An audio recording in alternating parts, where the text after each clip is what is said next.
안녕하세요. 오세종 형제입니다. 저희가 태국에 2022년 5월 달에 갔다가 중간 왔다 갔다 하긴 했죠. 왔다 갔다 하다가 이제 지금 2024년 거의 6월 말이니까 2년 정도 왔다 갔다 한 것 같네요. 특별히 간증들 만한 게 애매할 것 같긴 한데 그래도 간증하시라고 했기 때문에 이제 간증을 하도록 하겠습니다.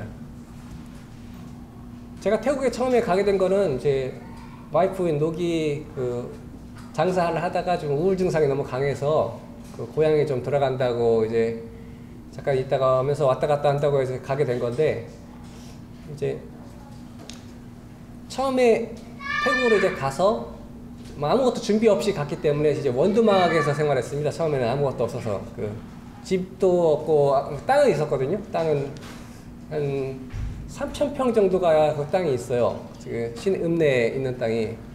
근데 다 쓸모없게 녹이 구조를 해놨는데 물을 파놔가지고 농사 짓기는 못하는 땅입니다. 그래서 처음에 거기에는 이제 원두막이 하나 있었는데요. 나무로 해가지고 쇠지붕으로 이렇게 한 원두막이었는데, 밑에서 밥 하느라고 스스로 지피면은 냄새가, 연기가 이제 위로 올라와서 안 빠집니다. 여기. 그리고 비가 오면은, 태국은 비가 한국처럼 오늘 어제 비 많이 왔죠. 이렇게 오는데 이게 이렇게 오는 게 아니라 천둥 번개를 동반해서 태풍 오듯이 와요. 바람이 미친 듯이 불고. 그래서 지붕이 이렇게 있는데 아래서 위로 역류합니다. 그러니까 바람이. 그러니까 누워 있으면은 비가 홀딱 젖어요. 왜냐면은 바람이 역류해서 올라오기 때문에. 그러니까 자연 환경이 한국이랑은 전혀 달라서 엄청나게 강해요. 햇볕도 엄청 강하고 비도 엄청 강하고 태풍, 천둥도 내가 여기서 벼락 맞아 죽을 수 있겠구나 할 정도의 그런 느낌으로 천둥 번개가 옵니다. 그렇게 1년 동안 살아가면서 왔다 갔다 하긴 했지만요. 1년 동안 살아가면서 원두막에서 생활했는데, 주님께서 내가 참으로 인내심이 없고 내가 참으로 뭐가 있는 것 같은데 아무것도 없는 사람인 것을 알게 해주셨습니다. 이게 무슨 말이냐면요, 말이 안 통하는데 한국에 있으면 제가 마음대로 밖에 나가서 음식을 사 먹을 수도 있고 어디 가서 제가 마음대로 이동할 수도 있는데, 거기는 시골이에요. 완전히 아무것도 없어요. 버스도 없습니다. 제대로. 그러니까 나가서 마음대로 먹을 거 사 먹을 수도 없고 내가 누구 가서 얘기를 할 수도 없고 아무것도 할 수 없는 삶을 살게 됩니다. 그렇게 되면 어떻게 되냐면은 사람이 인내심이랑 여유가 없어져요. 그러니까 별거 아닌 건데 화가 납니다. 이게 무슨 말이냐면 밥 먹는 거 하나도 그냥 한국에서 나오면 밥 먹는데 계속 태국 음식만 해주잖아요. 기본적으로는 같이, 왜냐면 처가댁 식구도 같이 있고 왔다 갔다 하니까 해주는데, 이게 끼니를 한국 사람들은 딱딱 챙겨 먹는데 태국 사람들은 시간을 맞춰 챙겨 먹지 않습니다. 보통 아침에 간단히 먹고 음식을 해 먹고 점심은 그냥 먹는 둥 마는 둥 먹고 저녁은 좀 챙겨 먹습니다. 이런 스타일인데, 한국이랑 이제 문화가랑 완전히 다르니까 점심을 안 챙겨주는 거예요. 그 사람들은 어떻게 먹냐? 거기 사람들은 그냥 찹쌀통에다가 젓갈에 이렇게 찍어서 두세 번 먹고 끝납니다. 그게 점심입니다. 그러니까 먹는 거에 그렇게 뭐랄까 애착이 없어요. 그냥 아침 저녁 그래도 챙겨 먹고 점심은 그냥 때우는 그런 형태인데, 이제 그런 것도 계속 생활하다 보니까 그런 거 하나도 마음에 안 드는 겁니다. 제가. 그러니까 마음에 안 들으니까 한국에 있을 때는 내가 챙겨 먹으면 되지 하고 이제 하는데, 거기서는 제가 챙겨 먹을 수 있는 상황이 아니에요. 숯불을 지펴가지고 뭔가 불을 피워야 되고 뭔가 이렇게 하기 때문에 제가 할 수 있는 상황이 아닙니다. 그래서 그런 상황 속에 놓여 있다 보니까 이제 별거 아닌 거에 짜증이 나고 별거 아닌 거에 화가 나고, 이제 그렇게 겪다 보니까 내가 나 자신을 엄청나게 의지하고 나를 믿고 있었구나라는 생각이 들었습니다. 그러니까 나는 그래도 뭐가 아무것도 아닌 존재인데 불구하고 내가 그래도 이것도 이 정도는 할 수 있고 내가 이 정도는 참아낼 수 있고 내가 이 정도는 견디고 넘어갈 수 있는 그런 사람이다라고 생각을 했는데, 실제로 안 좋은 환경에서 좀 이렇게 한국으로 치면 좀 비위생적이고 한국으로 치면은 깨끗하지 못하고 안락하지 못한 그런 환경 속에서 생활하다 보니까 제 인내심이 참으로 얄팍하다는 걸 느껴진 거예요. 그러니까 보통 때는 그냥 별거 아니게 넘어갈 수 있는 것도 제 안에서는 그게 상당히 큰 문제가 되고 화가 나고 짜증이 나고 여러 가지 어려움이 저한테 되더라고요. 그런 환경 속에 살아가면서 또 이제 그 별거 아니지만 저희도 개도 키우고 이제 닭도 키우고 거위나 이제 오리를 키우는데요. 새끼를 낳으면은 그냥 풀어놓으면은 뭐 죽을 수 있으니까 이제 다 모아가지고 12마리를 박스 안에 넣어서 그 원두막 2층에다 올려놓고 아무것도 못 건드리게. 그래서 제가 밥 주고 똥 치워주고 이제 계속 한 3개월을 길렀습니다. 3, 4개월 길러서 어느 정도 커지니까 이제 밑에 내놓고 자라게 했는데 옆집 개가 들어서 다 죽여버렸어요. 그리고 근데 또 새끼를 낳잖아요. 또 새끼를 낳아서 또 12마리가 10몇 마리를 낳아서 또 똑같이 이제 몇 달을 키웠습니다. 똑같이. 그래서 이제는 앞에 울타리를 쳐놓고 풀어놨습니다. 원두막 아래다가. 근데 저희 집 개 끈이 풀어지면서 저희 집 키우는 게 아메리칸 불리거든요. 아메리칸 핏불하고 비슷한 건데 좀 맹견입니다. 그런데 사람한테는 괜찮은데 이게 닭이나 이런 거를 가만 안 둬요. 그러니까 싹 다 무뎌지겠어요. 한 마리만 빼고, 오리 한 마리만 빼고. 그래서 이런 환경 속에서 내가 열심히라고 하긴 좀 그렇지만 내가 좀 사랑해주고 내가 좀 챙겨주고 내가 좀 하려고 했던 이 모든 것들이 하나님이 지켜주지 않으시니까 한 번에 사라지는 거예요. 그리고 개도 여러 마리 키웠었는데 제가 태국에서 제일 많이 한 것이 중에 하나가 개 무덤 파는 거였어요. 왜냐면 개 한 마리는 물에 빠져 죽고 개 또 한 마리는 암에 걸려 죽고 한 마리는 또 서로 싸우다가 죽고 이런 식으로 해서 계속 죽어나가는 겁니다. 개들이 여러 마리가 있다 보니까.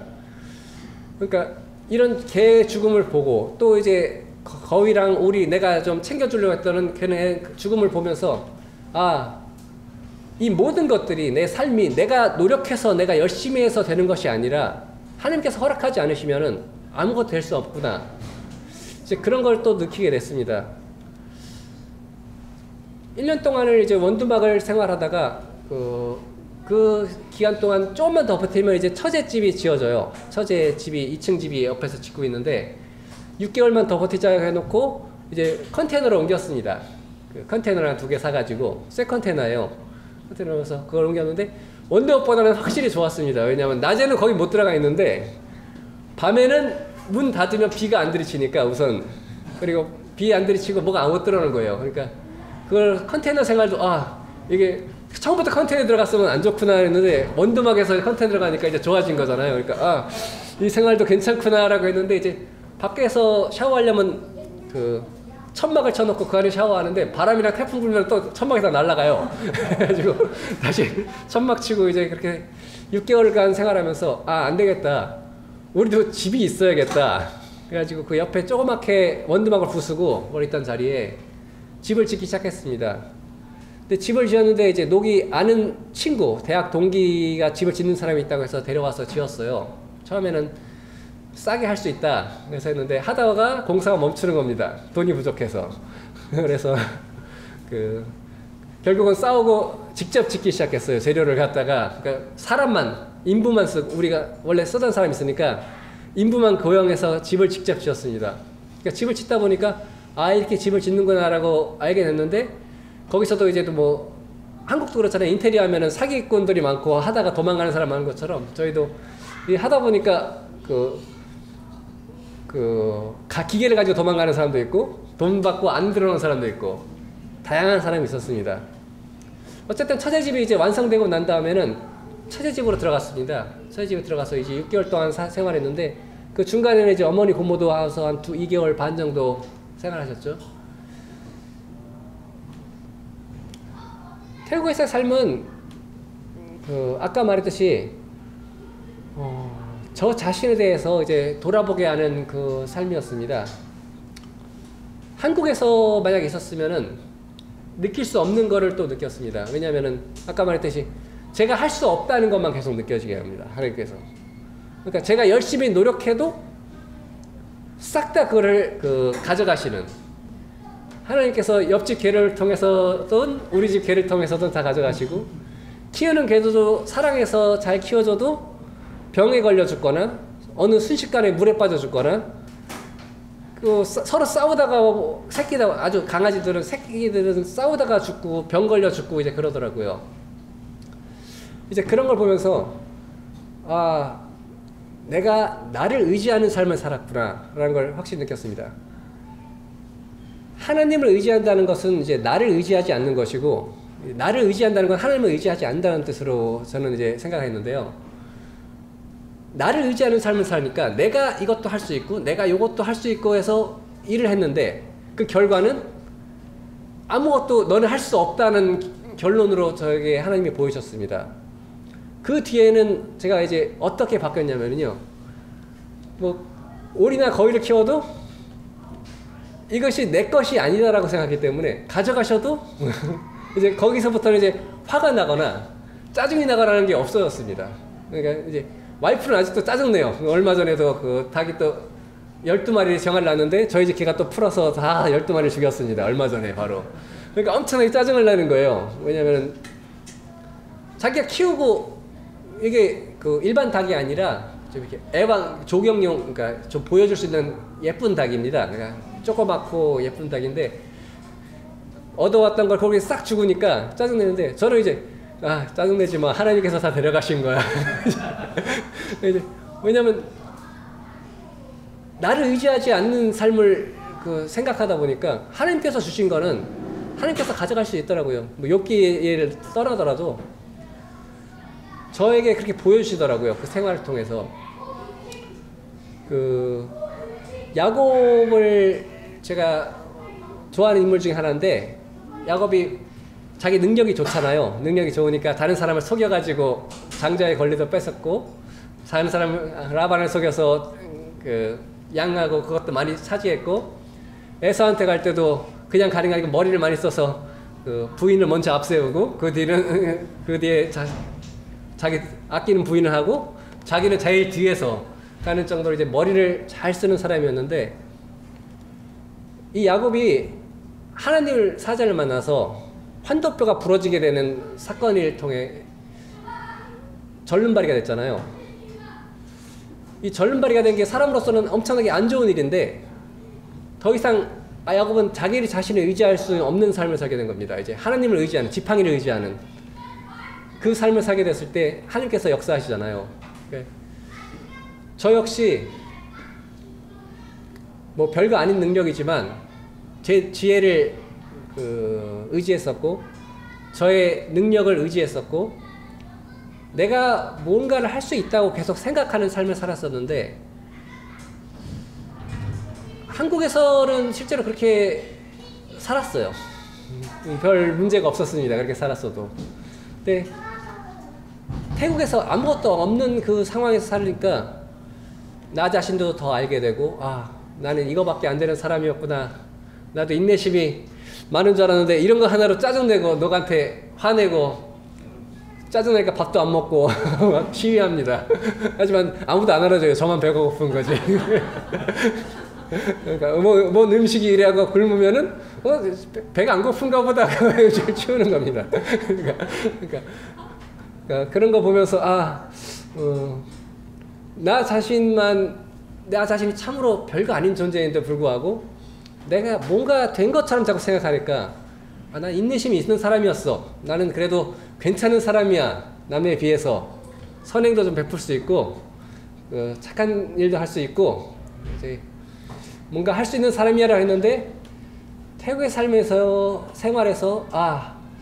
내가 하나님이 아니면은 하나님의 은혜가 아니면은 아무것도 할 수 없는 사람이구나. 이걸 좀 뼈저리게 느끼게 됐습니다. 또 이제 거기서 생활 중에서 처음에 원두막 생활할 때 비가 많이 오잖아요. 그럼 2층에 생활했는데 계단이 있는데 계단 내려가다가 미끄러졌어요. 쭉. 그때 양손이었으면 옆에 손잡이를 잡았는데 거기는 모기가 엄청 많습니다. 그러니까 전기 모기채를 제가 휘두르고 있었어요. 그래서 그 전기 모기채 가지고 내려가다가 오른손에 잡고 있으니까 이걸 못 잡았어요. 그러니까 바로 꽝꽝꽝꽝꽝 해서 아래까지 떨어졌는데 엉덩이를 이러다 내가 죽는구나 라고 했는데 엄청나게 아파서 일어나지 못하고 걷지도 못했는데 장인어른이 하필이면 그날 오시더니 이렇게 아프면은 이거 해야 돼 하면서 평상 깔아주고 밑에 불을 피워주고 잎사귀를 깔아서 그게 눕게 합니다. 찜질을 시켜준 거예요. 그래서 찜질을 그날 하고 나니까 그래도 좀 걷겠더라고요. 이제 그렇게 생활하면서 아, 하나님께서 내가 내 맘대로 몸을 움직이지도 못하는 그런 상황까지 나를 가시게 하니까 진짜 나를 의지하면 안 되는구나 이렇게 생각했는데, 그럼에도 불구하고 저는 제 자신을 의지했습니다. 그래서 언제 그걸 확실하게 느꼈냐면은, 그 강아지가 외삼촌네에 있는데 11마리가 있어요. 아메리칸 분리 새끼인데 11마리 다 데려왔습니다. 저희 집 개도 이미 6, 7마리가 있는데 와이프가 이 아메리칸 분리를 엄청 좋아해요. 그래가지고 11마리를 데려와서 키웠는데 지들끼리 싸우다가 한 2마리가 죽고, 제가 이제 산책시키다가 열하나라는 조그만 문열이에요. 문열이니까 조그만 개예요. 엄청 제대로 못 자라고. 걔네가 있는데 거위에서 달려들어서 물었어요. 거위 날개를. 근데 거위가 도망가니까 물속으로 들어가요. 그러니까 가다가 이제 무는 걸 놓쳤죠. 걔가. 그러니까 물 가운데 빠지잖아요. 그래서 내가 구해줘야겠다. 그래서 가까워요. 거기가 바로 2m 거리입니다. 물이 2m 거리니까 옆에 막대기 장대 같은 거 하나 있고 제가 물에 들어갔습니다. 내가 이걸 할 수 있겠다. 저 개를 구할 수 있겠다고 들어갔는데, 네 발짝 거니까 발이 안 닿아요. 그러니까 어떻게 되냐면 바로 물을 엄청 먹었습니다. 그래서 그러니까 내가 여기서 죽는구나. 발이 안 닿으니까요. 내가 여기서 죽는구나라고 그 상황까지 가는데, 하나님의 은혜로 어떻게 보니까 나왔어요. 그러니까 나와서, 근데 하필이면 보통 저희가 집을 지으니까 집 짓는 사람들이 일하는 사람이 거기 있었는데, 그날따라 집에 갔다 온다고 해서 아무도 없었습니다. 그날. 그래서 제가 나온 것도 모르고 아무것도 모르고 이제 위에 나와서 누워 있으니까 걔는 못 구했어요. 결국 걔는 빠져 죽고, 이제 돌아와서 녹한테 말하니까 그 다음날까지 계속 기침을 하는 겁니다. 물을 많이 먹어서. 그래서 병원에 가보자, 여기. 그래서 병원에 가보자 하니까, 뭔 이거 가지고 병원을 가냐, 그냥 물 잠깐 먹은 건데. 근데 여기 계속 병원에 어떻게든 가자고 해가지고, 이거 우던 타니까 1시간 반 거리인데, 읍내 가가지고 병원에 가니까 엑스레이를 찍으니까 이제 흡입성 폐렴이랍니다. 그러니까 뭘 먹었기 때문에, 깨끗한 물이 아니거든요. 먹었기 때문에 폐렴이 증상이 여기 있는 거예요. 그래서 약 먹으라고, 약 먹으면 괜찮다고, 초기니까 하루밖에 안 됐잖아요. 그러니까 약을 먹고 이제 나왔습니다. 일주일 정도 먹으니까 이제 깨끗이 없어지더라고요. 이제 하나님께서 내가 말을 워낙 안 들으니까 이제 네가 진짜 할 수 있어, 해봐. 근데 내가 저 개를 구할 수 있다고 제가 생각했거든요. 그 전에 다른 개는 빠질 때 제가 못 들어갔어요. 근데 이번 두 번째 개는 제가 오랫동안 키우는 개라서, 저는 큰 개였거든요. 오랫동안 키우던 개라서 애착이 좀 있었습니다. 예뻐갖고 문열이라서 좀 이렇게 막내니까 애착이 있어서 구하려고 그렇게 했는데 결국 못 구했죠. 근데 그 상황을 통해서 내가 진짜 내 힘으로는 할 수 있는 게 없구나 라는 걸 다시 한번 느꼈습니다. 그때. 근데 이것을 하나님께서 진짜 알게 해주셔야지 뼈저리게 느끼게 되더라고요. 그러니까 여러 상황을 통해서 알게 해주셔도 그냥 그래, 그런 말이 있어. 하지만 나는 할 수 있을 거야 라고 계속 의지했는데, 그때 진짜 나는 할 수 없구나라고, 내가 이 개도 구할 수 없고 내가 이걸 할 수 없구나라는 걸 다시 느꼈습니다. 그러니까 나를 의지하는 삶을 그때 내려놨는데요. 요건 좀 전의 얘기인데, 이제 노기랑 결혼하고 한 10년째 저희가 애가 없었죠. 아이가 없었는데 일부러 안 가지려는 게 아니고 그냥 안 생긴 겁니다. 계속. 그러니까 와이프도 계속 애를 갖고 싶어 했고, 그랬기 때문에 여러 가지 산부인과도 갔었고요. 산부인과 가니까 와이프가 다낭성 이렇게 종기 같은 게 안에 좀 있어서 배란이 일정하지가 않아요. 그래서 그러면은 피임약을 먹으면은 이게 또 일정하게 돼서 이게 고쳐진다고 하더라고요. 그래서 그렇게 먹어서 고쳐서 다시 임신하게끔 노력해도 봤는데 안 생기고, 거기서 병원에서 이렇게 안 되면 이제 큰 병원 가서 해봐라 했는데 안 갔었습니다. 그때 안 갔었고, 이제 태국 가게 되면서 와이프가 이제 여동생도 애가 있고요, 남동생도 아이가 2명 있거든요. 다 어려요. 1년 6개월, 1년 8개월. 제일 어린 애가 4개월입니다, 지금. 그러니까 다 애밖에 없는데, 이제 그런 환경 속에서 애 있는 환경에 살다 보니까 자기도 애를 갖고 싶은 거예요. 애를 갖고 싶은 건데,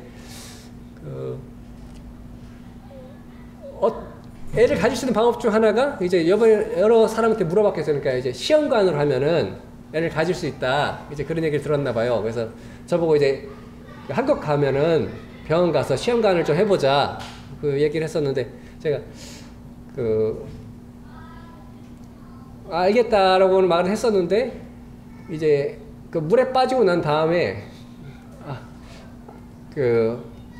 작년 11월이었거든요. 그 물에 빠졌던 게 작년 11월에 물에 빠지고 살아난 다음에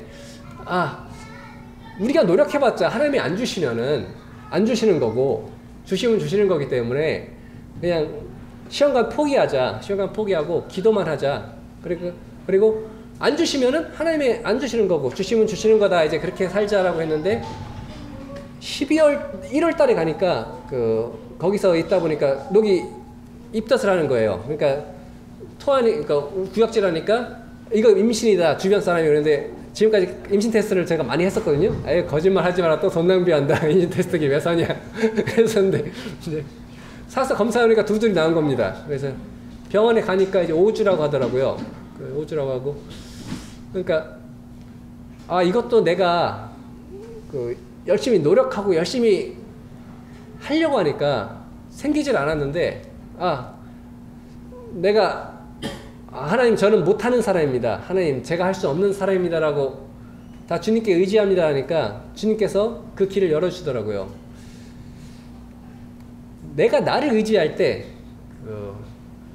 주님께 나를 의지하면 주님을 의지하지 않잖아요. 나를 의지하면 이제 예를 들어서 어떻게 병원을 가서 어떻게 해서 무엇을 하고 뭐 어떻게 하면 되지 않을까 이렇게 계산할 텐데 나를 의지하지 않기 때문에 이건 하나님의 뜻이고 만약 생겨도 하나님 뜻이고 안 생겨도 하나님 뜻이기 때문에 이렇게 되니까 주님께서 은혜를 베푸시더라고요. 뭐 은혜를 베풀지 않다고 하더라도 사실 감사했을 겁니다. 저희는 이미 노가고 얘기해서 늙으면 우리 둘이 살 계획을 이제 다 세웠었거든요. 둘만 살 거니까 이렇게 해서 이왕으로 이렇게 하면 되겠다 뭐 이런 식으로 생각했었기 때문에 그런데 어쨌든 주님께서 저 자신을 의지하지 않을 때 그 길을 열어주셨고 제 앞으로의 삶 속에서도 자꾸 제가 살아난다 할까요? 제가 자신이 자꾸 할 수 있다고 생각하게끔 만듭니다. 상황을. 예를 들어 뭐냐면은 별거 아닌 것 같아도 남들보다 제가 머리가 좋진 않아요. 머리가 좋진 않아도 요건 할 수 있겠다라고 자꾸 생각이 듭니다. 예를 들어서 요건 내가 하나님 의지하지 않고도 내가 할 수 있겠다 이런 생각이 들어요. 근데 실제로 하나님 의지하지 않고는 할 수 없는데도 불구하고 내가 나를 자꾸 의지하게끔 되니까 하나님은 의지하는 게 아니라 자꾸 나를 의지하게 되니까 주님께서 주님의 자녀는 그냥 둔다고 안 하셨잖아요. 주님의 자녀는 그냥 안 두십니다. 이게 고난을 통해서 깨닫게 해주세요. 이 세상이 장막집이고 잠깐 있다 갈 곳이기 때문에 나중에 우리의 집은 따로 있잖아요. 우리의 도성. 우리 갈 곳은 따로 있기 때문에 이것의 장막집이 여기서 평생에 살 것이 아닌데도 불구하고 이곳에서의 삶을 어떻게든 더 의지하게끔 하고 내가 이 세상에서의 저는 명예를 따지지 않지만 뭐 여러 가지 욕심이 있잖아요. 그 욕심을 추구하게 하고 그런 삶으로 자꾸 저를 인도하더라고요. 그럼에도 불구하고 하나님은 저를 그냥 두지 않으시고 계속 치셔서 쉽게 말해서 치심을 통해서 너는 나의 자녀고 나를 의지하지 않고는 너는 아무것도 할 수 없어. 나를 의지하는 그 자가 돼야 돼라는 것을 계속해서 가르쳐 주셨습니다. 지금 태국에서 돌아온 지가 이제 한 보름 정도 된 것 같은데요. 이제 와이프는 계속 산부인과 다니고 있고요. 현재 이상은 없다고 합니다. 태국에서 기형검사나 이런 거 받긴 했는데 한국에서는 더 못 받았어요. 그러니까 병원이 원래 가려고 했던 데가 폐업을 해버려가지고 원래 가려고 했던 폐업하니까 이제 저쪽 태국에서의 병원 기록하고 한국에서 병원 기록하고 이제 맞춰줘야 되는데 기간이 좀 붕 떠가지고 그냥 지금 새로운 산부인과를 가니까 금빛이라고 해서 성남에 있거든요. 그러니까 아 이제 너무 기간이 많이 쓰니까 검사하지 말고 그냥 낳자, 지금 그렇게 된 상황이고요.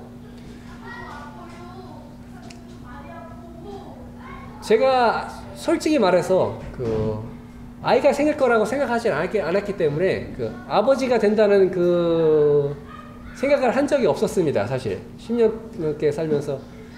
그리고 원래 그냥 없을 거라고 생각했기 때문에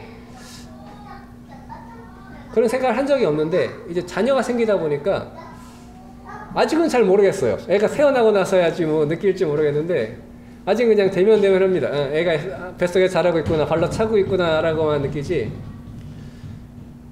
아직은 잘 모르겠습니다. 근데 하나님께서 이 자녀라는 고난을 저에게 주신 거는 이제 이 고난을 통해서 또 하나님을 의지하고 또 하나님을 붙잡고 하나님을 믿는, 하나님만 의지하는 그 삶을 살아갈 수 있는 그 길로 가시겠다는 것을 제가 믿고 있고요. 제가 뭐라고 말하기는 좀 어려운데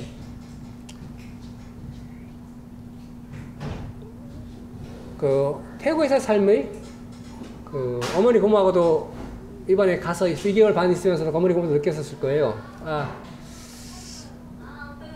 한국 생활과는 다릅니다. 외국의 생활은 이게 좋은 면도 있긴 한데 너무 시골에 가면 좋은 면은 없어요. 별로 이제 안 좋은 면만 있고, 또 어머니 고모도 걱정하실 것 같은 하나가 이제 그 일종의 대리선은 아닌데 좀 그런 거잖아요. 제가 처갓집 그쪽에 얹혀 사는 비슷한 느낌이라서 저희 집이 아직 완성된 게 아니고, 그렇기 때문에 눈치 보는 그런 사람도 좀 걱정하셨는데 제가 그런 거에 둔감해서 그런지 우리 말이 안 통합니다. 장인장모님이랑 말이 안 통하니까 인사만 하고 서로 그러지 말이 안 통해서 잘 못 느끼는, 둔감해서 그런지 몰라서 그런 걸 못 느꼈고요. 어머니 고모는 느끼셨대요. 네, 저는 못 느꼈고.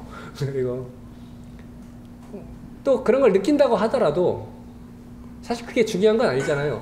사실 그게 중요한 게 아니고 내가 하나님 앞에서 어떤 사람이고 내가 하나님 앞에서 어떤 삶을 살고 있느냐가 중요하지, 남이 나를 어떻게 생각하고 남이 나를 어떻게 보고 있느냐가 중요한 게 아님에도 불구하고 특히 한국 사람이 그게 강한 것 같아요.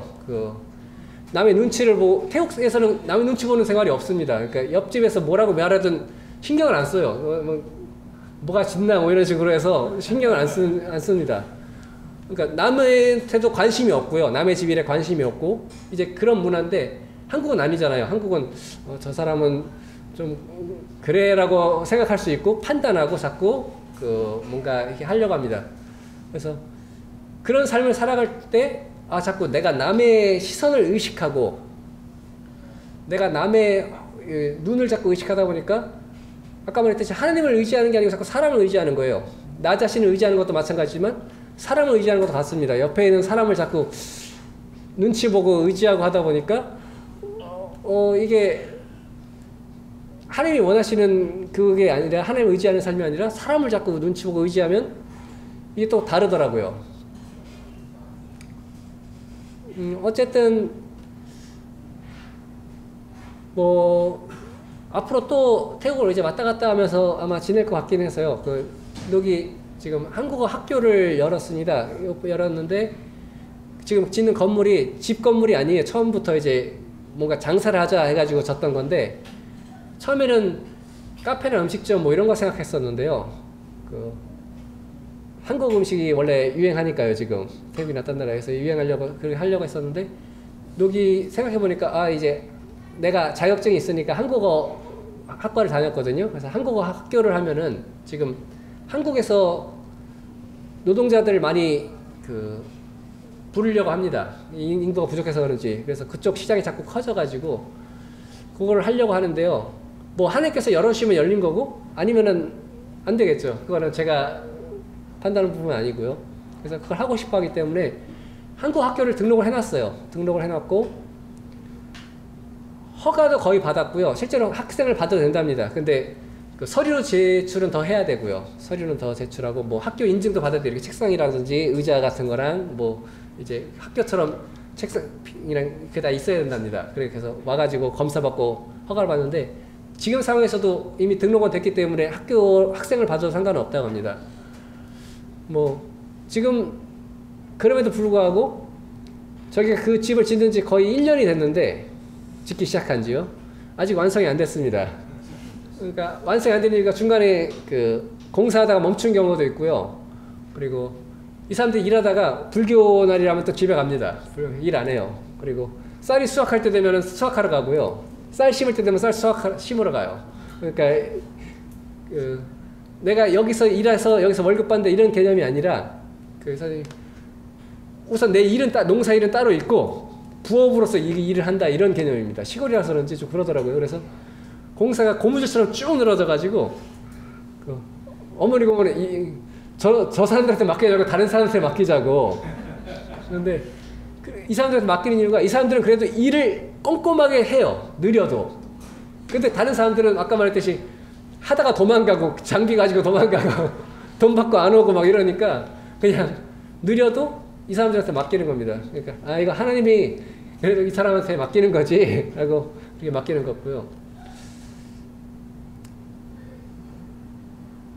태국에서의 여러 가지 복합적인 삶은 아까도 말했듯이 계속 저를 의지하지 않고 하늘을 의지하는 삶을 살게 하는 그 과정이었던 것 같고요.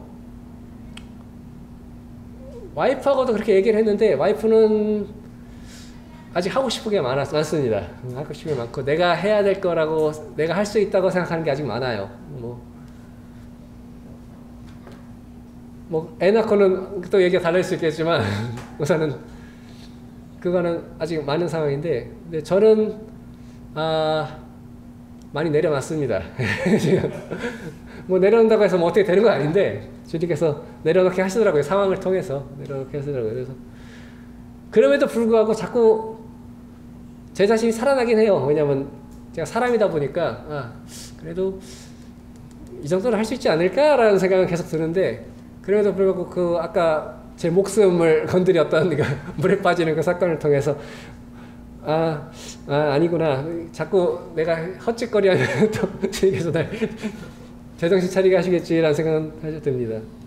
예. 40분이 다 됐네요. 이상으로 태국에서의 삶을 간증을 마치고요. 뭐 궁금하신 거 있으신가요? 아이 상황이나 뭐 다른 건 또 제가 말씀드렸고 지금 이거 우렁타니가 시내도 아니고 완전히 시골입니다. 왕선모라고 해서 완전히 시골인데 방콕까지 해서 저희 집까지 차로 8시간에서 9시간 거리거든요. 8시간 9시간 거리인데 그래서 이동하면은 주변에 아무것도 없어요. 그래도 원래 살던 집은 더 시골이에요. 거기서 산으로 올라간 더 깡촌인데 그래도 이번에 여동생이랑 와이프가 읍내 땅을 사는 거거든요. 거기가 읍내 땅을 3,000평 사는 건데 그럼에도 불구하고 주변에서 제일 쓸만한 건 세븐일레븐 정도. 세븐일레븐도 바로 아니고 이제 읍내 더 가야 돼요. 1km 정도 가야 되는데 주변에 아무것도 없습니다. 그러니까 진짜 뭐 나중에 한 달 살기 하러 오셔도 되는데 그러니까 아무것도 없습니다, 진짜. 그러니까 여기서 있으면은 거위하고 닭하고 아니면은 개하고 놀 수밖에 없습니다. 아무것도 없고. 거기 닭으로 개는 많아요. 개는 사람을 엄청 좋아합니다, 개들이.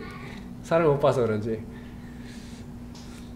그리고 아까 말했듯이 자연 환경이 엄청나게 안 좋아요. 그래서 제가 갔을 때만 해도 홍수가 났거든요. 비가 많이 와가지고 와이프가 거기에다가 이렇게 물 지나가는 거기 원래 가운데가 이렇게 낮고 가운데가 논이고 물이 지나가는 길입니다. 근데 와이프가 거기다 벽을 세워놓은 거예요. 왜냐면 쓰려고 벽을 세워놨는데 물이 많아지니까 그 벽이 터졌어요. 그래서 터져서 완전히 물난리가 나서 다 박살이 났는데 이제 다시 메꾸긴 했습니다. 지금 메꾸긴 했는데 흙 갖다 부었는데 몰라요. 또 어떻게 터질지 안 터질지 그거는 제가 할 수 있는 게 아니니까 그래서 땅 살 때도 물이 있는 땅에 살면 안 되는구나라는 걸 알았습니다. 물이 지나가는데 흐름에 있는 통로의 땅을 사면 물난리를 고민할 수밖에 없더라고요. 그러니까 자연 환경이 너무 척박하다 보니까 그 옛날 사막 사람들이 그런다잖아요. 자연 환경으로 때리면은요, 그게 비든 폭우든 아니면은 뭐 땡볕이든 때리면은 아무것도 살 수가 없어요. 그러니까 한국은 상당히 온화한 기후더라고요. 거기 살다 보니까. 사막이면 더하겠죠. 거기서 사막이면 이제 물조차 없으니까 더한데, 워낙 더운 지역이다 보니까 땡볕도 엄청 강하고요. 그래서 별거 아닌 것들도 시커멓게 탑니다. 그냥 저는 낮에는 나가지 않거든요. 밖에 아침이랑 저녁에만 나가요. 어머니도 어머니도 그랑 마찬가지인데 그 시간만 나가도 새까맣게 탑니다. 환경이 아주 자연 환경이 아주 강해요. 그러니까 좋은 점도 있고 나쁜 점도 있죠. 그리고 지금 사는 데가 워낙 아까 말했듯이 시골이다 보니까 아무것도 없어요. 그러니까 와이프가 땅을 살려면 푸켓 같은 데 사야 되는데 바다도 있고 좀 이렇게 경치도 좋고 장사에도 사람들이 올 수 있는, 쉽게 말해서 이제 그런 데 해야 되는데 완전 시골에다가 하다 보니까 제가 와이프가 그러거든요. 한국 음식점은 어떨까 하면 이런 시골에 누가 오겠어? 이런 시골, 너무 시골이다 보니까 누가 오겠어라는 그렇게 하더라고요. 그러니까 뭐 그럼에도 불구하고 하나님 열어주시면 되긴 하겠지만 모르겠습니다. 어쨌든 자연 환경에서부터 여러 가지 상황이 다 그렇습니다. 또 질문 같은 게 없으시면 이상으로 간증을 마치도록 하겠습니다. 네, 이상입니다. 감사합니다.